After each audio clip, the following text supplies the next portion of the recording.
santé bien-être wérgu yaram ak bilan boo xam ni dañu ko dégg UNICEF def ko ci li ñu tuddee mortalité infantile bëri na ci ay dëkk yoo xamante ni surtout fii Sénégal yenn saa yi nga tukki dugg ci dëkk boo xam ne da ngay foog ni ñu ngi 1940 et pourtant ñu ngi 2018 li ko waral mooy ñàkk ay jumtuwaay ak ñàkk toppatoo ci jigéen wérul ba tax xale yi juddu di faatu bëri ci ay ñàkk toppatoo donc bilan boobu la nga xam ne ni UNICEF def na ko ñëpp a ko naxarlu moo tax bijou dañ ciy ñëwaat pour jéem a ñaaxaat nit ñi rek ci façon bi nga xam ne ni moom la gouvernement yeeg ñiy yëngu ci wàllu santé war a jàppale jigéen ñi ci façon gi ñuy amee doom ak ñoom seen ci yenn dëkk yi. comme ni nga ko waxee Pape Cheikh desul yamul rek ci mortalité infantile mortalité maternelle aussi daf ci ñëw ndaxte am na ñoo xamante ne peut-être boo nekkee ci biir capitale yi comme ni nga koy waxee. boo bëggee dem hôpital jug dox nank dem hôpital wala nga jël sa oto nank dem. parfois nga gis ci village yoo xamante ne nii nit yi du ñu am sax accès pour egg ci hôpital bi parce que moyen de transport yi amul et puis hôpitaux yi leen gën a jege day sori boo xamante ne dañuy finalement préférer toog seen kër accoucher te souvent conditions yi nga xamante ne moom la ñu war a respecter du ñu ko am ba tax na UNICEF dafa am rapport boo xamante ne daf ko génnee rapport bu jaaxal ñëpp bu inquiétant d'ailleurs di wane ne que 2,5 millions xale yoo xamante ne amuñu 1 an dañuy décéder chaque année surtout en Afrique subsaharienne c'est-à-dire que yamul Sénégal yëpp Sénégal ak li ko wër yëpp la léegi nag ñoom dafa may recommandation yoo xam ne dañ ko def pour inverser tendance boobu pour que xale yi mun a judd ci jàmm seen yaay nekk ci jàmm et puis ñu mun a vivre ba seen temps bi ñu waroon vivre normalement parce que souvent dañuy wax que xale yoo nga xamante ne amuñu 1 an bu ñu décédé parfois ñàkk vigilance la wala ñàkk respecté yenn normes yi ñàkk toppatoo loolu yëpp daf si am ñoom li ñu bëgg mooy ñu gën a former personnel de santé bi yokk aussi sage-femme yi nga xamante ne ñoom ñoo war a dimbali jigéen ñi bu ñuy am doom aussi yokk accès à l'eau potable mooy ndox bi nga xamante ne mun nga ko jël utiliser ko naan ko muy ndox bu set yow da ngay tijji sa robinet mu jàll mais du ñëpp ñoom ñoo ko am donc loolu ñoom bëgg nañ ñu yokk ko et puis aussi xeex contre pauvreté parce que pauvreté bu wàññeekoo rek yii ñu film yëpp dafay wàññeeku mais mun a njaay demoon rencontrer quelques ménages yoo xamante ne ñi ngi biir Sénégal pour waxtaanee ak ñoom ci sujet bi.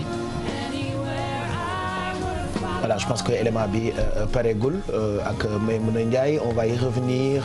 peut-être mais pour waxaat ni loolu ñëpp a koy naxarli imagine da ngay dem ci dëkk nga gis jigéen wérul boo xoolee ci dëkk bi yëpp autour de toi doo gis poste de santé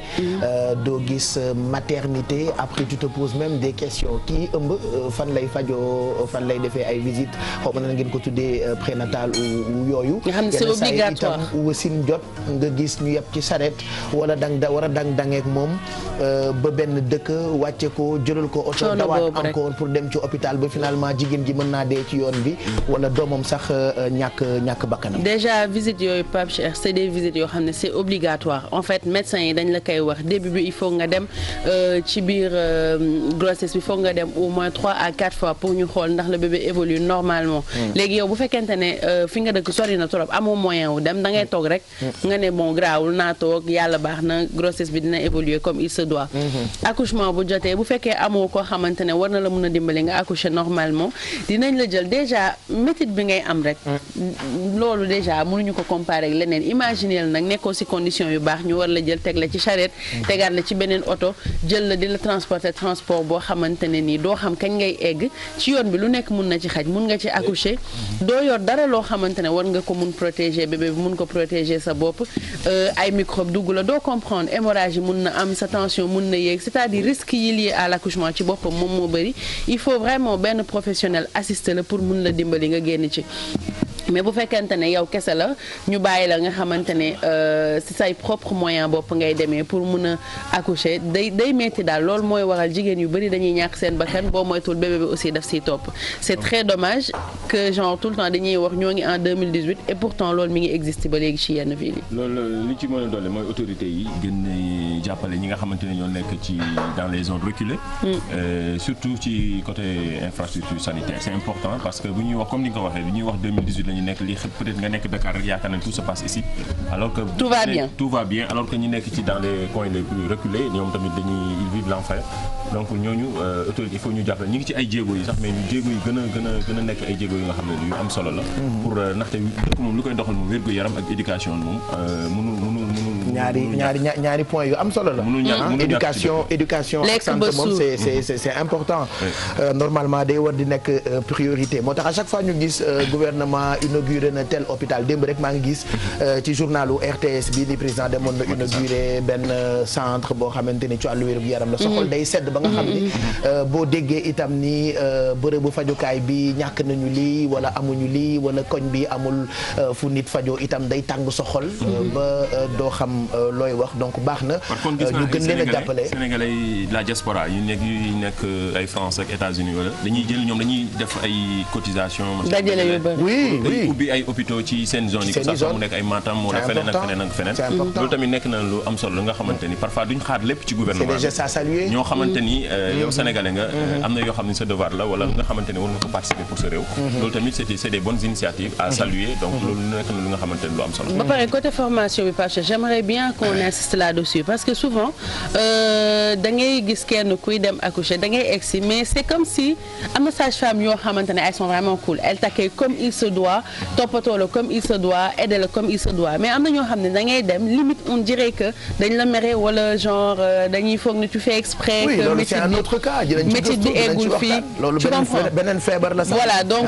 loolu foog naa ni ci formation bi accueil bi il faut ñu ciy insister parce que am na ay anecdotes yoo xam ne dañ la koy raconter yow limite sa xol dafay jeex ba doo xam naka nga war a réagir par rapport à ça et souvent am na nit yoo xam ne dañuy ñàkk seen bakkan parce que dañ naan leen waa toogal foofu di yuuxu et tout ça ñun xam nañ ban heure la doom bi di ñëw et tout ça et quand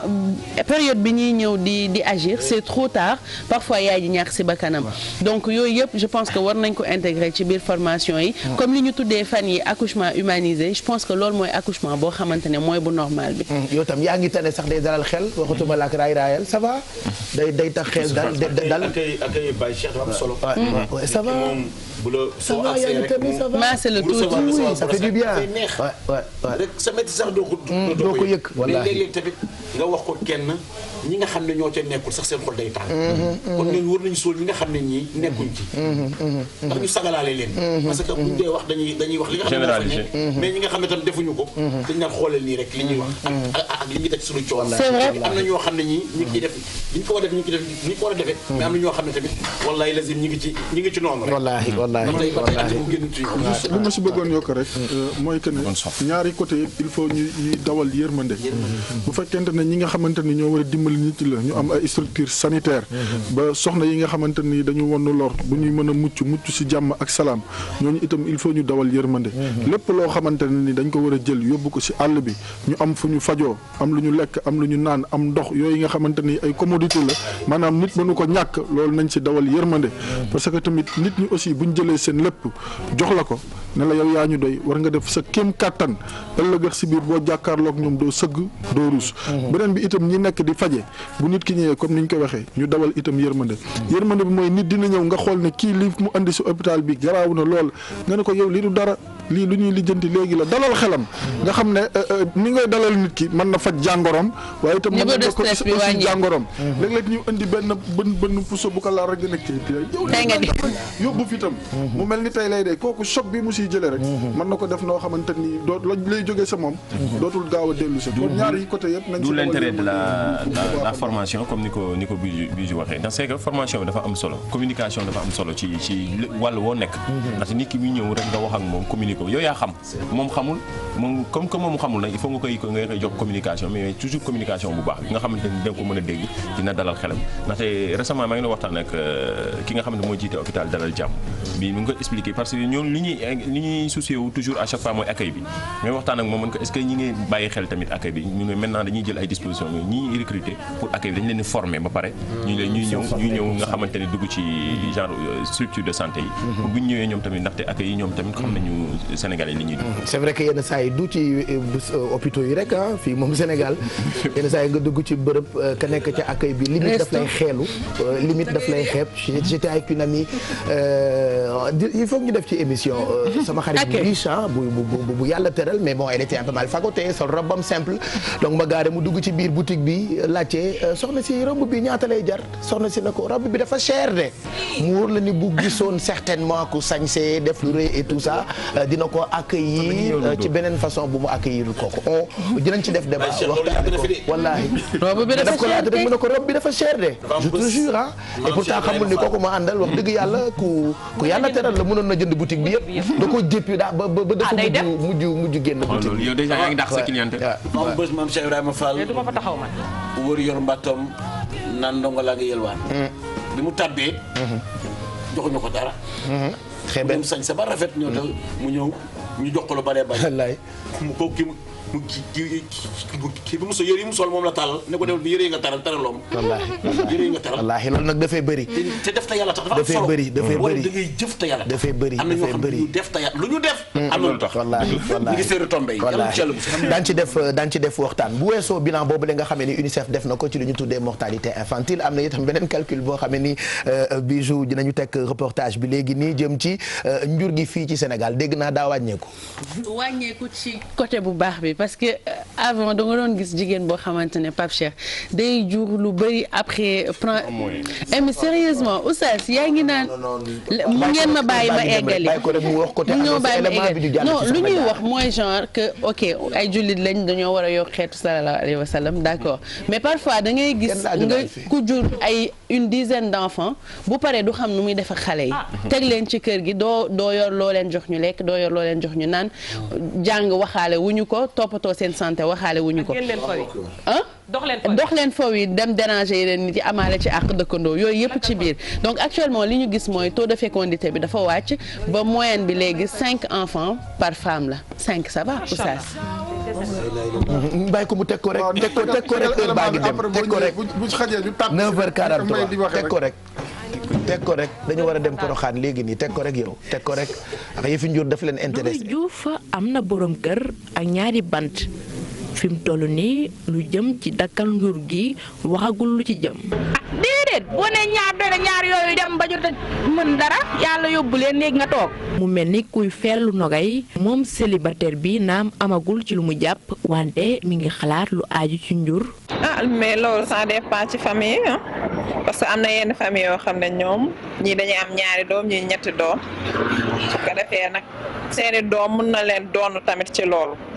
affaire bi moom loolu la. réewu Sénégal mel ni soxna yi dañoo soppi doxalin boo ñëwee ci Ndakaaru ak li ko wër nee nañu soxna bu nekk daanaka ñetti bant ngay am fi mu toll nii boo demee ci biir dëkk bi ñeent lañ ko xayma ay femme bi am na lu ñu ko gisee. koom-koomu réew mi dina gën a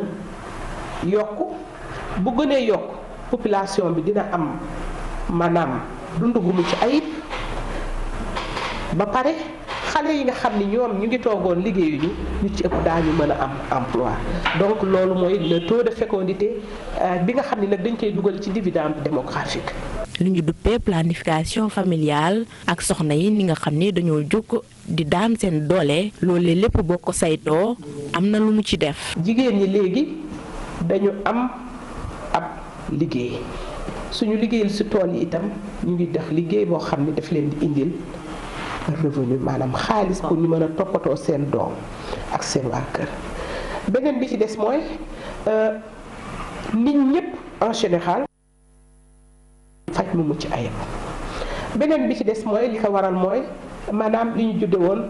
xeex nef gi dafa nekk stratégie boo xam ni dafa doon wàññi li nga xam ne mooy ndeete jigéen ñi ak xale yi. agence bi ñu duppee ANSD li mu gëstu leer na dem na sax banaan ñi nga seet doom bariwul ana lu ko waral ki nga xam ni xam-xamam màcc na ci wàllu communication di gëstu tamit ci wàllum njur nee na lépp boo koy seet responsabilité képp la. question de sécurité question de dund question de seen wërgu yaram loolu yëpp dëgg dañu gis ne que léegi jamono yi dafa gën a diis soo amee njaboot il faut nga dëkk leen fenn fii Ndakaaru si je prends Ndakaaru bi nga xam ne fi lañ dëkk boo fi nekkee bugg yor juróom-ñaari doom ci appartement ñaari néeg yooyu yëpp mun na indi ay gàllankoor aussi. ci weeru septembre atum 2017 ANSD amoon na liggéey bu mu njëkkoon a def wante boobule soxna yi dañ leen a xayma woon ne ku ci nekk di nga am juróomi doom fi mu toll nii mu mel ni chiffre yooyu dafa gën a wàcc fii ci Sénégal. laaj bi samp mooy ndax réewu Sénégal dafa dem bay roy réewu tugal yi lu mu ci mënti doon. réewu Sénégal mi ngi ci tànk yooyu. mu ngoog ñu ngi lay gërëm bu baax soxna Maimouna Ndiaye ci dossier boobu léegi nga ñu jagleel nekkuñ ci tànk yooyu mais jamono metti benn xale rek chargé la waxutuma la ak fukki xale ak ñaar ah. dëgg la de benn bi ñu ci yor rek bu weer bi ci yor ba nga ko jëndal li mu soxla yëpp da ngay pare di ko xool naan ci mu ndawee nii lan la. te xale yi dañuy lekk kuus. mbir mi moom. il faut ñu jéem a fay bor rek. maanaam nit moom fu yàlla waxee ne dafay juddoo. kenn mënul fexe ba du fa juddoo. l'islam nag boo ko jàngee. amul fenn fooy dem suñu borom subhanahu wa taala di la wax ne nef leen moom amul si l'islam. waaye sallallahu alayhi wasallam nee ne nañu am njaboot. goo xam ne ëllëg daf leen di tiitaroo bu ñu nee njaboot goo xam ne daf leen di tiitaroo yonent sallallahu alayhi wasallam du tiitaroo agresseur. du tiitaroo ab sàcc. du tiitaroo kuy fen du tiitaroo ku nekk si ak njubadi. moo tax ñu ne xeet yonent sallallahu alayhi wasallam ñaari xeet la yu bokkul. dafa am ummatu daawa ak ummatul islam. ummatu daawa mooy yàlla ba mu koy yónni dana ko woowal ñëpp. kon ñi mu woo ñëpp muy ñun ñëpp ku ñuul ki ku weex ki européen bi sénégalais bi naar bi africain bi ñëpp xeetu Seydina Muhammad lañ sallallahu alayhi wa sallam mais en général mais particulièrement rek xeetam dëgg mooy ñi nga xamante ni dañ topp ay tànkam li mu doon digle ñu nekk si la mu tere ñu bàyyi ko kon tey jii nii boo nee damay yokku xeetu Seydina Muhammad sallallahu alayhi wa sallam jur am ay doom yu bëri te mënoo leen contrôler du ñu jàng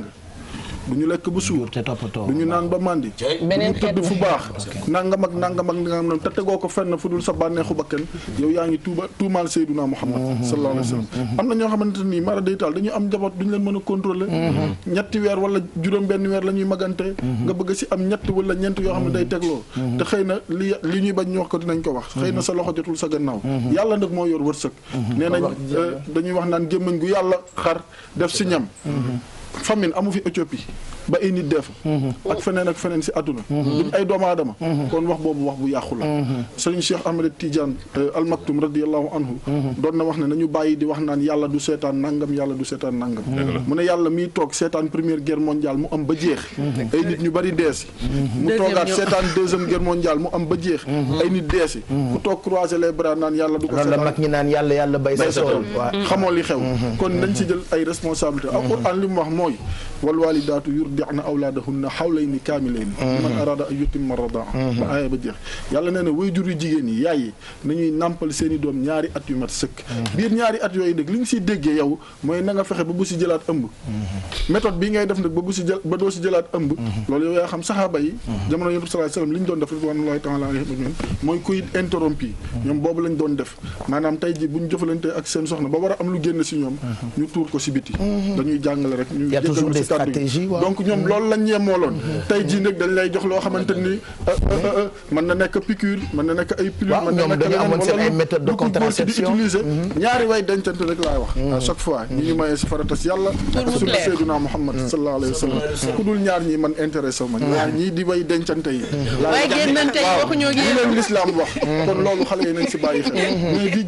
di jur loo xamante ni doo leen contrôler te dañuy wax naan way jur dañuy amel doom doom yi dañuy amel way jur yi àq mais léeg-léeg itam way jur amel doom àq way jur day amel doom àq de da nga ko war a yar da nga ko war a jàngal da nga ko war a dundal da nga ko war a jàppe noo xamante ni comme sa nawle comme li ñuy faral di wax doom nawle la te ëllëg yàlla wax na ko yonent sallallahu alayhi wasallam kullukum ra'in wa kullukum mas'ulun an ra'iyatihi kenn ku ne sàmm la te ëllëg bu ngeen ñëwee yàlla dina leen laaj ku nekk la mu la joxoon noo ko sàmm noonu d'accord jërëjëf Bijou ci njur geek mortalité ak sage-femme yeeg ñoom seen ci gëstu boobule nga àndoon ci ak Maimouna Ndiaye ak rédaction bu télévision Futurs Médias 9h50 mooy doog a jot ñu ciy profito nuyu association sage-femme yi nekk Sénégal ñoom ay yaay lañu tata Mariam Fall moo ko jiite woon ñu ngi koy ndokkeel bu baax tata Aïda sage-femme moom tamit suñu yaay la di nuyu tamit tata Bassine ak personnel bu clinique ña ñoom tamit ñu baax lañu bokk ñook ñi nga xam ne ni yenn saa yi boo leen fekkee ci hôpital da nga leen di bëgg a dóor donte da nga des fois da ngay gis malade bu bëgg a jóg dóor kii faj voilà parce que accueil yi ça laisse souvent à désirer mais bëri nañu itam ay docteur ak ñoom seen yu baax nga xam ne ñoom ñaare duñu dolli toor waaw docteur buy dolli toor moom yàlla nañ nañ ci Yàlla musal donc ñoom ñëpp ñu ngi leen di ndokkeel ci suba gi hôpital principal Tata Henriette ñu ngi koy nuyu foofu hôpital ba ca Guédiawaye ñu ngi nuyu maman Absa Dieng Tata Aïda sage-femme moom tamit sunu yaay la ak Tata maman Seynabou bu CTO waaw dama bëri ay yaay fu ne am naa fa yaay